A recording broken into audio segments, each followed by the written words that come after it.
Tuesday night podcast, the Beat Radio Bali. Yeah, welcome. You are now listening to Tuesday Night Live on the Beat Radio Bali. It's a Tuesday, is it?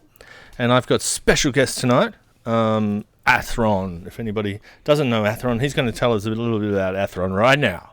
All right, in the spotlight. Yes. Lives here. Just did a 2 sentences. Oh, okay. 2 sentences. Now I'm really under pressure. Musician living in Bali for the last 12 years. Originally here to be editor for the Beat magazine. Former editor of the Beat magazine. Yes, the whole reason I'm living on this rock is thanks to this big fella. So here I am. Don't blame it all on me. I'll blame you for everything. Everything. COVID. We did a few things together over the years. We've done some random shit. And we've done the radio show a number of times. Yeah, I was just telling someone, and I just was chatting to someone over a afternoon coffee earlier, and just giving a big quick rundown, and you're just going to do a radio show with my mate. And I was like, in fact, then she was like, how do you know him? And it's like, well, actually, the radio show we kind of used to do 12 years ago. And is it? Well, we probably did it 11, but I've been here for 12 years, so I got here 12 years ago. We probably did the radio show a year after I was here, so 11 years ago. We were doing it for I thought it would have been more. But really? The first time I did the radio show was 2001, I think. So, wow, okay. That's already you 20 were years. literally lighting a fire and holding a blanket over it and like sending smoke signals up into the air. Yeah, trying to keep the electricity going. Tying like new CDs to like the feet of pigeons and sending them off. Well, maybe. Yeah. I'll agree with you on that. Man, those days were so good though. Where was the original, where was the 2001 Beat radio station? Well, it wasn't exactly. It was still Radio Plus back then. Wasn't it was in the crack den that we... No. It was in a more salubrious spot in Sanur. Ah, okay. The original radio station from Mumsa. Bless Mumsa. Bless Mumsa.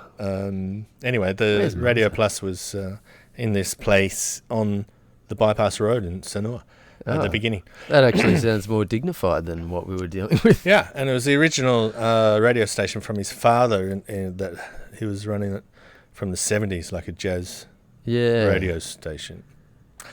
And anyway, it started off with him inviting me over one time to talk about the Beat magazine or whatever it is. And there's a Friday night, and then we started doing a show, and it was with Daytu. Yep. Awesome. The what's it called? The Suicide Beat Show. Yeah. Because he was involved in Suicide Glam. Yeah.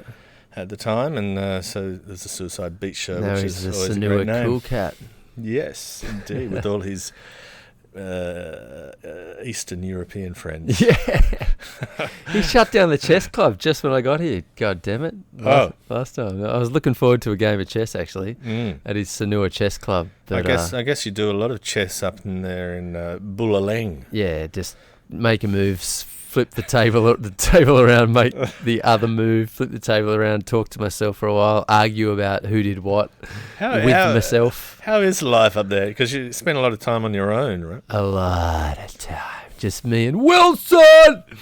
Yeah, I mean, you know what? I've come to really enjoy it. I've had my ups and downs and my battles with like being that isolated. It's the most isolated I've ever been in my life.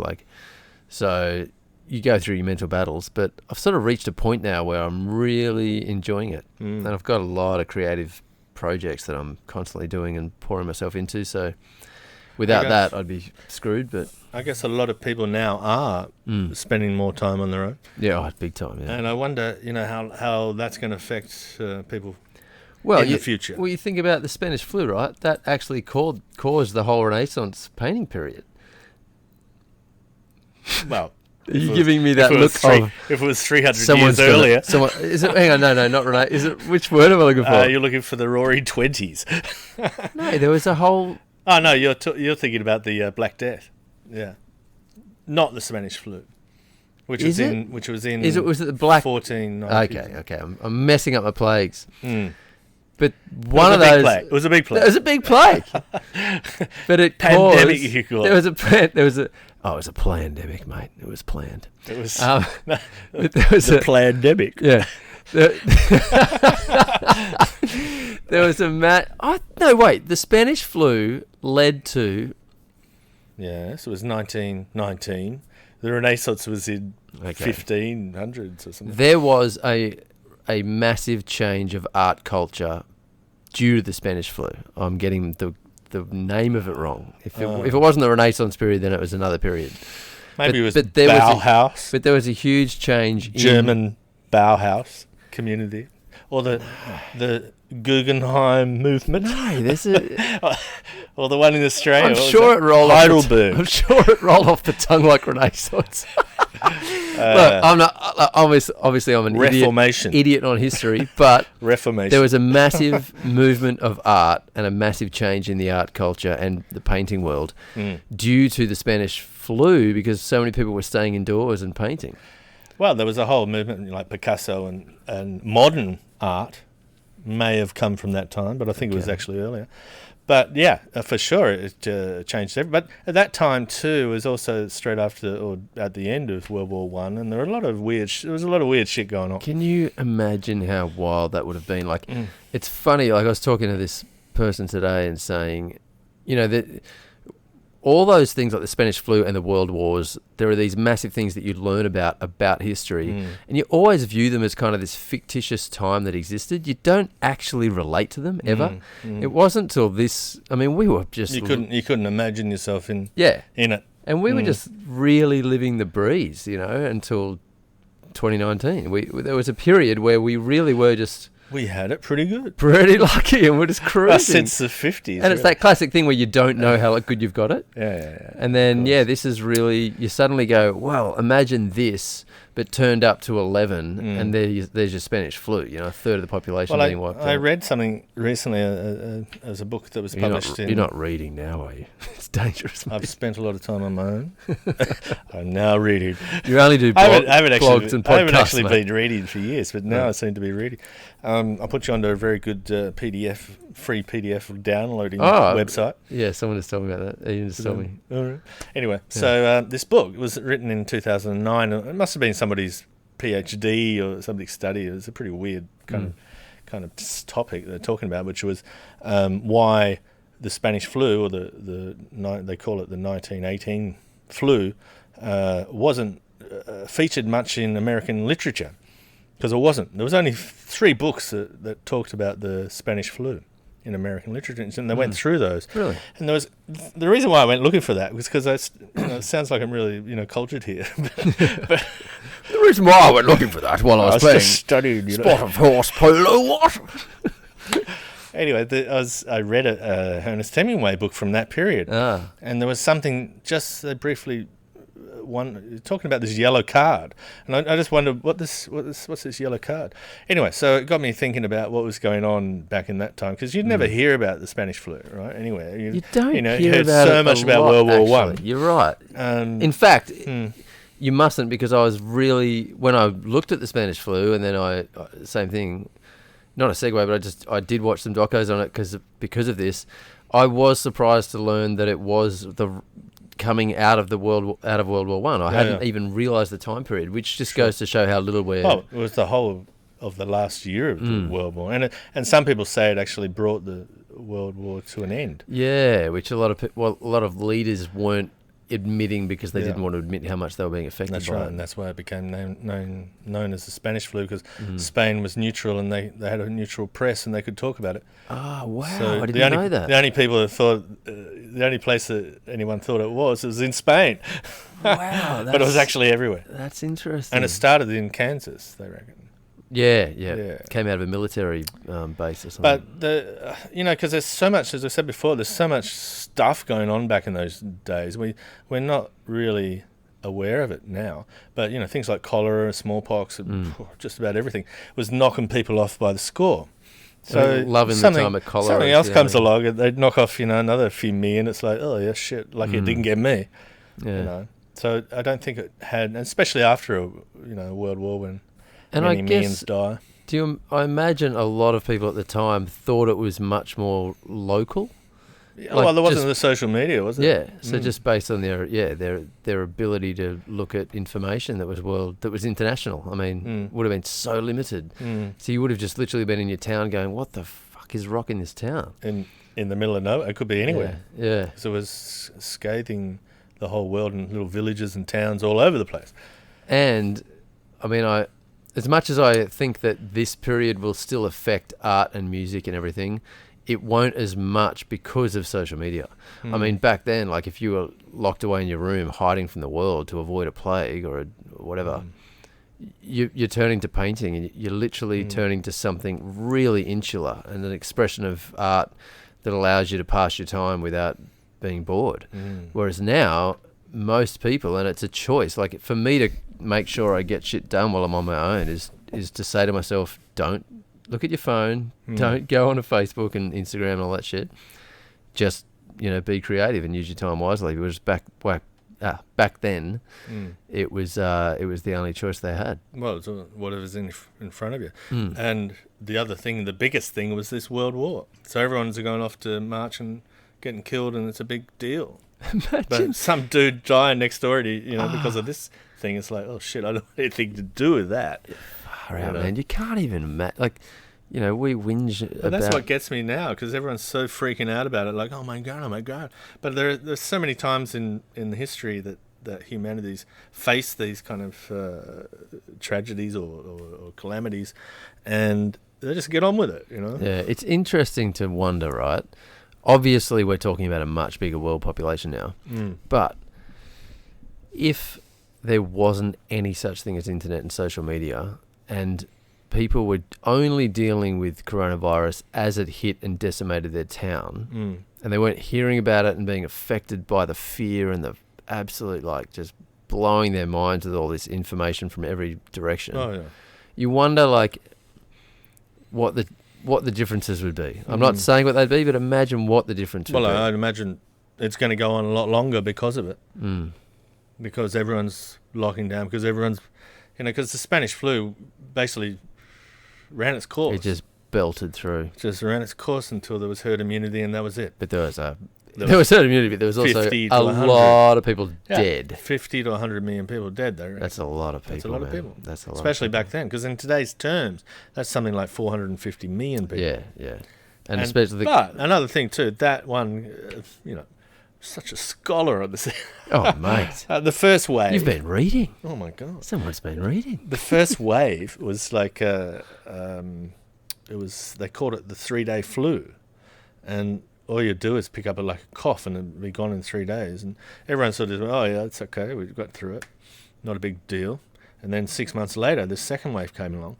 And that was you'd get the symptoms, and die 12 hours later. Yeah, that was it was the second wave, was it? Yeah, I couldn't remember if it was the second or third. Wave. So, I know it was the first, but yeah, that's just brutal how much something can actually swing into a new strain. That's the scary part, right? Well, that's the unknown right now as well, where it's going to go. But we'll see. Maybe, I've been saying, that this thing is going to run its course, no matter what you do. So you better get fit or get a vaccine if it's going to work. And try and survive this thing. It's up to you. Certainly, it's not up to the government. It's not up to whoever blah blahs on the TV. It's up to you, and everyone has to take that responsibility themselves. Yeah, it certainly says a lot about just generally looking after yourself, and just being more healthy of body. And I think here in Bali is a great place to, and you see it now too. Because Central Java, Jakarta, and everything's getting smashed. Thousands of people dying. Here, it's not that bad. Is it not that bad here? Oh, it's 30 people dying a day at the moment, which is 40 people's kind of max. It's just this small island. But I know, people, good friends of mine in Central Java, they were saying it 6 weeks ago. It was just incredible, really the amount of people that were dropping dead everywhere. Wow. And they were involved in the husband's involved in, the community in the village or whatever. So people, they got to hear all about it. And scary, really scary. So, but now it's kind of, you don't hear about it anymore. Sure. It's kind of moved through. You can imagine it's a pretty brutal thing for local government to have that many grieving people saying, what are you doing to help? Because people are always going to, in positions of power, are always going to feel like they have to take strict measures to help those people that are the loudest voices. The loudest voices are going to be the ones grieving, right, and freaking out and saying our loved ones are dying. Desperate. Yeah. Especially when the government's got no money to back it up anyway. Yeah. Or apparently. Yeah. Whatever's going on there, who knows? But they're not doing a hell of a lot. They talk about these packages and everything, the BLT, or what do they call it here? The BLT. The BLT. Sounds like a good sandwich to me. Apparently it's a lot of money for people that don't have any. But yeah, right. Okay. Then I found out details. It's actually, they give you 3 months and that's it. Okay. So a lot of people, like staff of mine, they've had it. And then it's done. That's it. You had your 3 months. Thank you. You had your 3 months. You're on your own. You're out there, there. mate. Oh, push some weights. That's brutal. So meanwhile, you're up there in Bullaling, up there getting creative. Bullalingskis. Just being a... It's a hot spot, right? It's a what? Hot spot. Well, it was that was the irony, is that a year ago I moved up there. All my gigs stopped. Wasn't making any money down here and needed to live cheap, so I moved up there thinking this is an awesome, safe haven. And then before I knew it, the military shut down my particular village. Okay. And it was a hotspot because they found a bunch of cases at the local market, and it was like a military lockdown for 2 weeks, which is pretty wild. But it's certainly not a hotspot anymore. Well, actually, I was referring to hotspot as a place, a really hot and happening place. Oh, right, okay. Which is not the first time this happened. Well, it was called a hotspot, but it's definitely not a hotspot as far as a happening place goes. What happens up there during pandemics? Nothing's going on. I mean, for me, it's just an absolute recluse spot of isolation where all I do is hang out on this. Yeah, it's a beautiful property. I'm right next to the water. It's a small village, so there's no rules on going to the beach or anything. There's no lockdown rules there, so I spend half my time. Yeah. But you don't go out to restaurants or anything anyway, so it doesn't matter. I don't think there's any. Are there restaurants? No, there's not in that town. Nothing. There's nothing. When the sun goes down, it's the over. only time I've gone out looking for, because I go to the markets and get my own veggies and do all my own cooking. The only time I've been to any kind of food outlet, one was like a tiny little warung where the old Ibu cooked some what looked like, and did taste amazing, but I'm talking big fat fingers just digging into the food and flopping it onto your bunkus brown paper. Stylish. No, not even a spoon, just those fingers have been in a mouth 5 seconds earlier, or swatting flies, and you're like, okay, hygiene not happening right now. And then the only other place is a what are they called? JFC. Oh, really? Yeah, which I tried. Ian actually bought me some once, and I was like, okay, maybe I can deal with the JFC every now and then. I'd never done it, and then the second time I went up there myself and went, fuck it, I'll have a chicken burger, and it was literally a cyst burger, and I went, okay, I'm never doing that again as long as I live. You should have known, right? Yeah, I bailed but on you are being creative up there. So what sort of creativity up to? What's the story there? I mean, I'm recording and putting out a single every 6 to 8 weeks. I did the album that we spoke about last time, but now I'm also going into a new direction with a storytelling platform. Which is cool. I'm doing work for people as well, making music videos and animating music videos and stuff for people, which I've kind of trained myself to do over this period. Have you got those on a USB or something? No. The music videos? Or the storytelling ones? Oh, I was just thinking. I've got them on a link.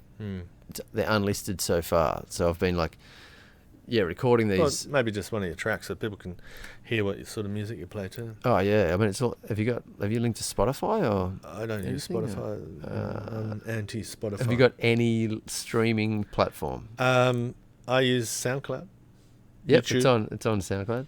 YouTube too, right? YouTube too. Yep. Well, you see, we're not that far. I've got singles and album. Or the latest single. You could play the latest single. I just don't think much of Spotify. The way they, not just that they don't pay anyone any money, but also the way they curate, or they like to think they curate music for you. And I think it just makes people lazier. Oh, it does. Yeah. So and it really I don't see the benefit of it. I mean, you've got to make an effort to find new music and then get to know who it is. Yeah, because it's like an introduction. You get an introduction from some person that you know or appreciate their taste of music or something. Yeah, it's killed the cult build of a band where you hear it and want to know exactly who it is and all the details of the band, and then play it over and over because you want it to grow on you. Now it's turned into just passing tracks on a Spotify playlist, and you don't even look up who it is. It's interesting you got the finger going like that, because it equates with dating apps and stuff too, I find. It does. Because everything's belittled. I've even noticed these apps. There's some music apps that have been designed exactly like Tinder now, where you swipe left or right depending on how much you like the song. So it'll start playing a band song, and you can at any point choose to swipe left or right, and it'll put it in your liked category or it'll bin it. And then that'll just be spitting out. Yeah, and the more likes, the more likes, it'll move that artist and song up the ranks, I guess. But it's interesting, hey? It's such a bizarre new world like we're living in, and that's the whole thing for me is like the new storytelling platform I'm doing is because I'm finding, as far as a return comes from anything, Athron, you do the latest one, As Promised is the name of the latest. Yep. That's the one. We're ready. Yeah. So storytelling. Where did this concept come from? Well, I'll never give up music, and I'll never stop writing and releasing music. Really? Ever. Never. There's never a chance. The day I die in 4 weeks from now. But as far as touch wood. But as far as like getting a return, I mean, like you said, things like Spotify and all that, it's an absolute horrible game. There's so little chance of return. And I love storytelling, and I've been kind of addicted for the last year to all these particular channels on YouTube and podcasts that where people tell true crime stories or all sorts of storytelling. Basically, I've really gotten into this genre. But is it like reading a book? No, not really. Audio books or something? No. It's quite different. Like the true crime genre it's very different to reading a book, because it feels like you're there, and it's describing things in a way that feels like you're actually involved in this. I don't know if I can really describe it beyond the book thing, but it does feel very different to just listening to a book on Audible. There's something different about it. Like a lot of storytelling things, just given from a different vantage of than if you were reading a book or hearing the Audible version of it. But and also it can be a lot shorter. Like storytelling can just be a 2 to 5 minutes or 15-minute experience. So it's like it's released as something on YouTube, or is it? Yeah, like a lot of the things I listen to are like a channel, a guy called Mr. Ballin, who just tells really full-on scary true stories that people have experienced, and it's inspired me to do a similar thing because I love storytelling. So and what platform is that? I've been working on. I'll run it mainly off YouTube for the. No, but this guy that you listen to. Oh, he does mainly YouTube, but he does TikTok and Instagram and all that as well. And he's like a visual of him. Yeah, reading it? He's looking. Well, he's just the reason he's great, and this is what I'm doing as well, is that there's no sense that he's reading it. There's only the sense that he knows the story really well, and he's telling you like you're sitting around a campfire. Oh, so he's sitting there telling you. Yeah, but then you watch him. He has a few visuals in the background. He does it in front of a green screen, so there's a few visuals in the background. But because I do video editing, I've taken that to the next level, and I've given a real visual storyboard to go along with my storytelling. Well, we'll get into that more in a moment. But this one is As Promised, and this track here. Start there. Oh, well, we can just walk through it. What's this song about? Because this is a new video. Yeah, this is my latest video. It was written from the perspective of someone who was in love with someone and wanted to, but they were in love with someone they shouldn't have been in love with. It was kind of written from the perspective of someone in a small village, small town situation where their love was forbidden. They weren't allowed to love. They weren't allowed to love. They weren't allowed to follow through with the thing that they wanted, and it came out, and they had to. The only choice was to leave, and it was the best for everyone if they just left. So it's a bit of a tragedy. A bit of a tragedy, but acknowledging that the depth of the love was still a beautiful thing to have acknowledged. Yeah, I guess I wrote it in Japan in the snow in a snowstorm. Was it a personal take on something, or? I don't know. Maybe I was affected. Have a listen. By something that told me. We go to the start. No, it's okay. Oh, we'll just go for the chorus. Oh, okay. It's not a full-on record. Go. Okay. Listen to me being a precious artist. Oh, you go from the start. I'll put it on later from the start. Right? Well, it's too bad we can't get the visuals up on it. Actually, we probably could. We could. Sweet. Anyway. So I'll leave this town as promised. But my heart will always be.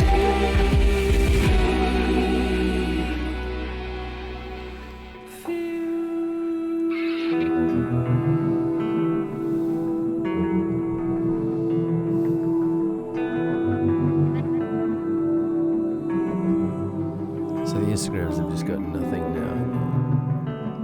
What do you mean? Anyone watching on Instagram is just watching us not talking. They can't see or hear anything. No. So we're back. Okay. Yeah, that was Athron playing his That As Promised. silent period for you that are watching on Instagram was us playing a track. Yeah, but that's why you should be on Twitch. And over here, wait. Yeah, I haven't really Nice. gotten into the So Twitch over factor. Twitch here, we're going live, and it all goes straight through the system, so the sound is actually perfect. Okay, so we are live on a thing called Twitch right now. Yes. Gotcha. I still haven't delved into the Twitch world. Haven't looked at anything? No. Nothing. I downloaded it on my phone. That's about as far as I got. I don't I even. sent you links. Yeah, you'd have. Oh well, I would have if I was listening to something that you sent me. I would have listened to it because I downloaded the app. That's why. But I've never uploaded it or made anything on there. Well, you have to be pretty organised. But with Right. all your video, you could just put your videos up. Okay. Whatever. And storytelling, perfect for storytelling. Okay. Cool. And you go live. There's people on there that are getting 50,000 people following them, and live on Twitch. We got one. It's all 1,000 or just just one. It's only a live thing, or it's you pre-record something and play it as well. Well, you'd have to play that like I play music on here. Right. Okay. Gotcha. 24/7, just played straight off here. 24/7. Yes, the Beat Radio Bali.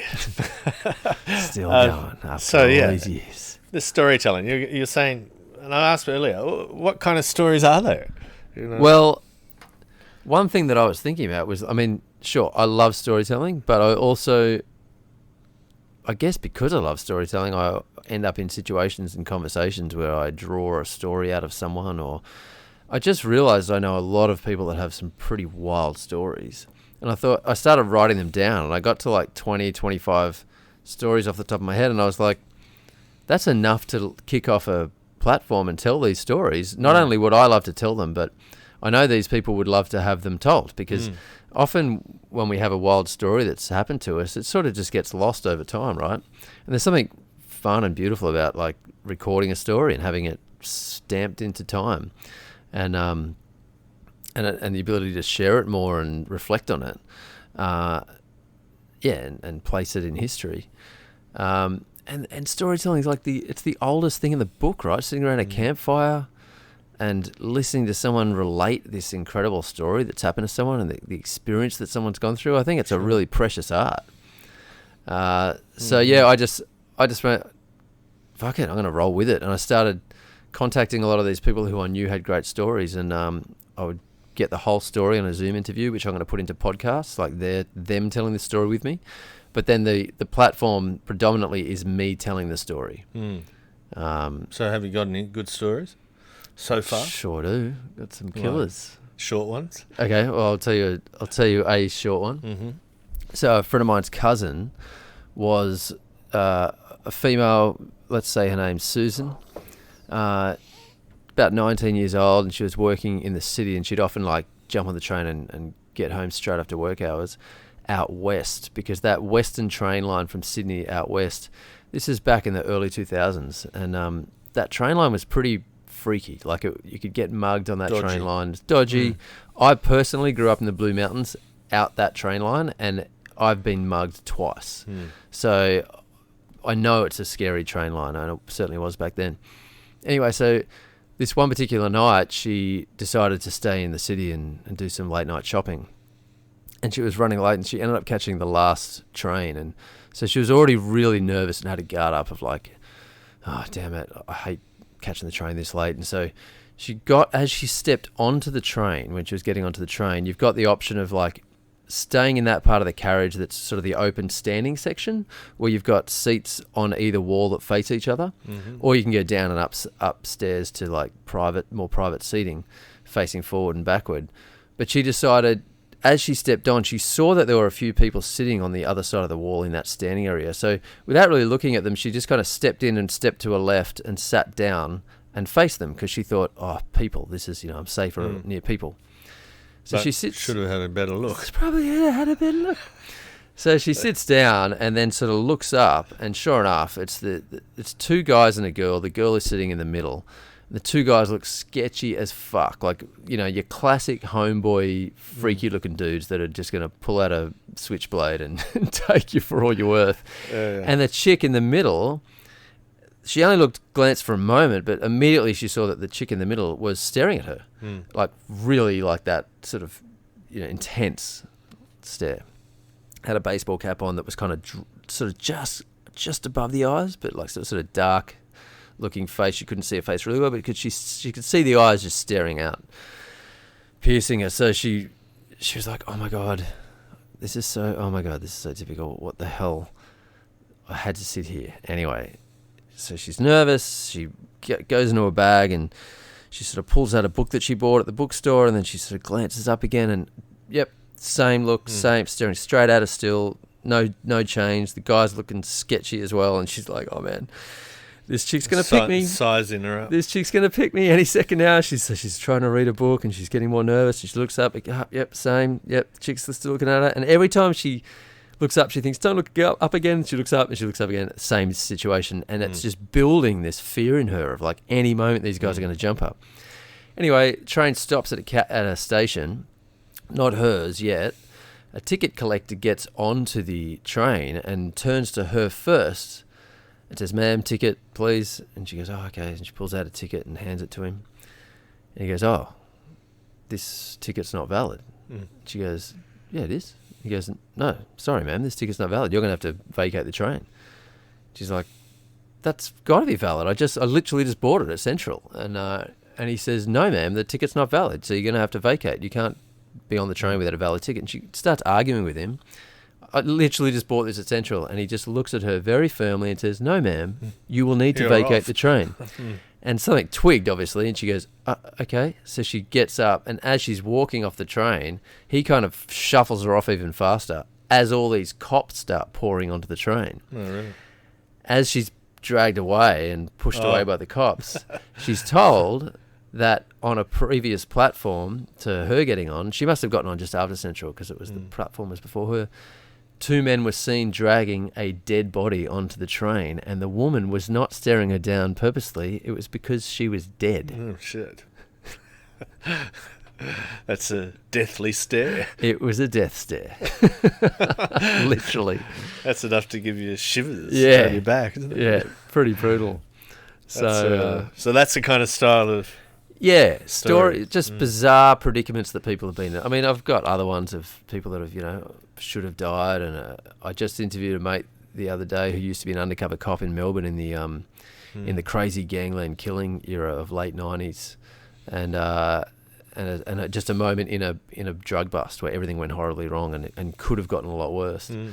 And he was undercover, so yes. So these stories have nothing to do with music. You don't have a musical background. No, not at all. No, backdrop. It's. I mean, to be honest, me getting into these stories through podcasts and channels has been my kind of break from music, because I'll spend all day working on music stuff, and then I'll go listen to a story just to get it. And it could sound, it could be like a Bob Dylan song, which is like a full-on story. Yeah, it could. With there's a verse and and what's as in I could sing stories. yeah, that could be Yeah, a it could perfect story. It could like actually a country or western story or something. I could certainly write a song about each story and throw that in somewhere. That's not a bad idea. Yeah, I do really enjoy when someone gives me a topic to write about. Yeah. And creating a story, so that could work. Actually, I hadn't even thought of that, but that's additional. Well, if you, the first thing I'm thinking about is, I don't know if you've listened to The Hurricane. like Bob Dylan songs. Yeah, There's so many of them. They're just stories about different people and pretty occasions. wild that he wrote that song, The Hurricane, and then and stood up for that guy, and then found out he was guilty as fuck. Not surprising. He was a bit of a goofball, wasn't he? Yeah, Really. yeah. Very popular musician, of course. Oh yeah. So okay, that's cool. What else happens up there in Bulling? Oh mate, I'm just looking for shit to go down so I can tell my own stories. Haven't seen UFOs yet. No, mate. I think the only stories. Well, I have that the first Bali bomb story, and I keep on coming to that and trying to write a little bit more about it every time. We should definitely do that story. And the funny, I picked it up the other day actually, and then I noticed I started it in 2009. Oh wow! Shit, man, it's so long ago now. Do that you still? fateful night. Okay, you know how.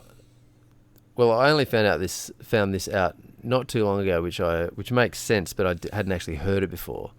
That our version of a story is only ever based on the last time we told it, unless we wrote it down or had it recorded somehow.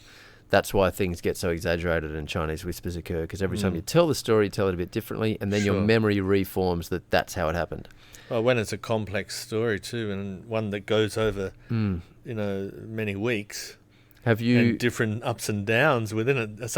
I've found myself repeating the story recently, and you kind of miss bits, and then you have to go back to it and explain why that was kind of weird. And, once upon a time it would all just sort of go chronologically perfectly out. Now I notice that there's bits and pieces that have to be reworded or reworked, and you go back to it and forward, and it becomes a bit of a mess. So that's why I went back to try to write something about How much of it had you written? To that point? Yeah. Oh, nothing. Okay. Page. Did the bit that you had written contradict the way you might have told it now? Or did you go, that's a bit different to they're so small, what I wrote about at that point. And it was just that night. And when you just wrote some shit went down. Well, it's just, Sylvia and Ava going down to in front of Sari Club, and 30 metres in front of it was the Sandpiper grand opening, which is a store about 30 metres in front of 30 metres down the road on the other side of the road from Sari Club. And Saturday night, right, and 10 o'clock or whatever, they were running late, and I had just left to go to Jakarta about 3 hours before in the afternoon. There was some event or something I was going over there for, so I wasn't even in town. So the reality is, if I was in town, I'd have been right there as well. And it was only just by chance that they got a parking spot on the street before this Sandpiper place. Or normally we'd go down and drive and park inside the Panam Bank, which is more or less right in front of Sari Club and to the side of the other one, the Paddy's, right? So, and in the washout of the whole investigation, they reckon that their car was either just in front or just behind where the bomb was. Oh, man. So they sort of pulled in, got out of the car, walked into Sandpiper, and then the whole thing blew up. Oh, wow. So if they were still in the car and didn't find the parking, they would have been sort of right in the middle of it. So, luck and, fortune. That is, you just don't get much closer than that, do you? And I've heard probably 4 or 5 stories about the Bali bomb that are that close. Yeah, and there's a lot more to that story too. I'm sure there is. Which goes on for another few months. A whole lot of shit. Just if not years. But that's another story. I wouldn't even want to go there. We should get that out though. Would you be comfortable telling that full story? Oh, I would be, but I've got a blockbuster book to write at some point. Yeah, right. It always helps to get them out though. It's always good. But I do know, and one of the DJ producers from California, a guy called Durso, he's into storytelling music as well. But he does it on top of a electronic soundtrack. You know, so it's like this play. You know, it's like played out by actors. Oh, right. The story. Oh, it's really so it's like a play. You know? Over the top of electronic music, which is a bit like audio book, I guess. That's what I imagined when you're talking about storytelling. Yeah. But yours is, there must be many different angles. Yeah, lots of different angles. I mean, I guess the ones that I enjoy the most are, someone just straight up telling a story rather than a reenactment. And then the other style is the podcast, true crime podcasts that are happening as they're told, like investigations that are not reflecting on something that happened 10 years ago, but they're literally ongoing at the moment of recording. Like you can hear the interview. There's a murder case going on. Yeah, a few I've listened to recently are missing persons cases, and it's the person doing the podcast is investigating the missing persons case and literally helping solve it because the police have already given up on it, or there's just not the manpower or the focus to go into it. Sure. And this podcast guy has decided to do it, and it's suddenly reopened it all. And so he's like a private investigator. He's become one, but he's not hired to be. He's the few that I've watched, it's people literally just wanting to shine a light on a particular missing persons case, and some have been solved because of the podcast. Yeah, one called Up and Vanished by a guy called Payne Lindsay. He's just great at it, and the first season he literally helped solve a murder, which is quite incredible because you go through it with him, and it's. But that's in the distant past, or just last week? That was year? I listened to it after the fact, but because it was recorded during the fact, it feels like you're still in it, and you don't jump ahead and get spoilers. But if you were listening to it when it first came out, you were with him. Like, you're only a week behind what happened. So that's like a podcast. Yeah, their podcast. And he's interviewing people involved. Interviewing people, interviewing people and digging up clues and talking to cops and lawyers and and like really scary stuff. Like the one I just listened to, what's it called? I've just blanked on the name, but it opens, like the opening episode was the podcaster going, I'm sitting here outside an apartment. In the apartment is the man that we've been looking for that may have killed the woman that is missing. The private investigator that I would normally ask to go in and question him is stuck out of state. The police can't go and question him because of a law discrepancy at the moment. The only person that can go and question him before he disappears is me. I'm smaller than him. I've never done this before. I'm a podcaster, and I'm scared shitless, and I'm already regretting what I'm about to do. Like that was he did it. Yeah, and that was the opening. So like immediately you're that's full of tension, isn't it? This sounds awesome. Like So and it's great. It kept me on the edge for I think 11 episodes or something, and it really uncovered. So it is like an audio book. Yeah, really. Yeah, in many ways. I guess it is, but because it's real life. It's amazing because there's a real difference with actors reading a script to the way people talk in real life. Like in real life, people have a lot of ums and ahs, and you can hear nervousness in their voices, and it's so unstaged.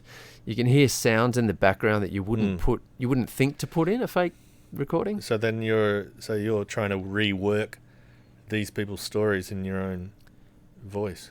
For me, I'm probably, the way I just told you that train story is very similar to how I tell the story, but I've done the platform where I'm standing next to a big television, and because I do video editing now, I've created a picture, like a sort of surreal, dreamy picturescape to go with the story, to keep people's eyes glued.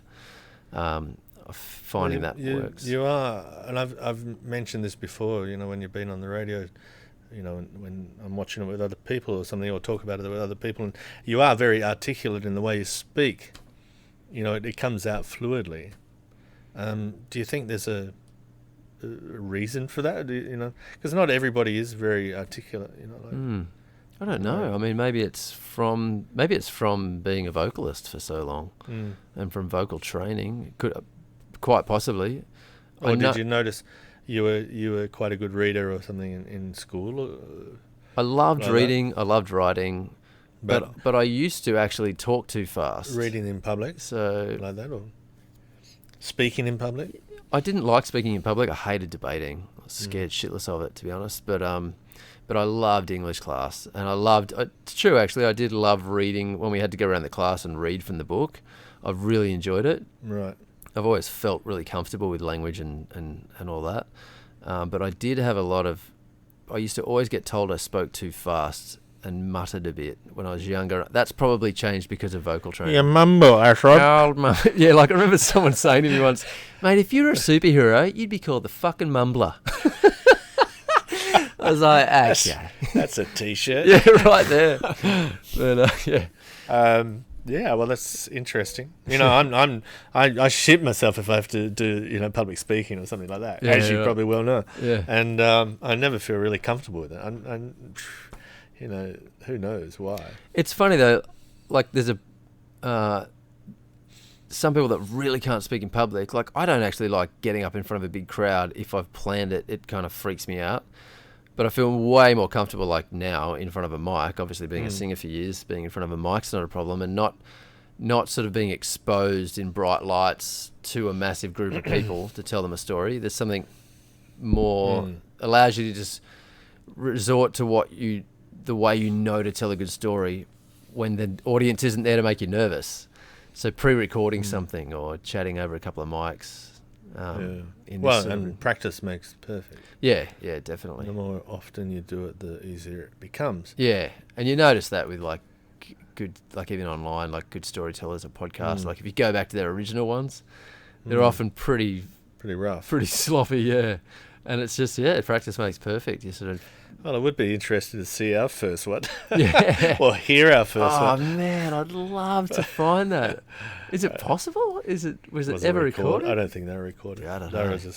There was later it became recorded, then later it becomes videoed. And, because someone said to me recently, like, "Oh, I see you're doing podcasts now." And I go, "Oh shit, I've been on radio for 20 years." Yeah. So it's not like, because it's kind of funny, everyone seems to be like a podcaster out there. I'm podcast. Baking bread and podcasting, mate. It's the pandemic plan. Yeah, so but no, the radio, I love radio. I love the sound of my own voice.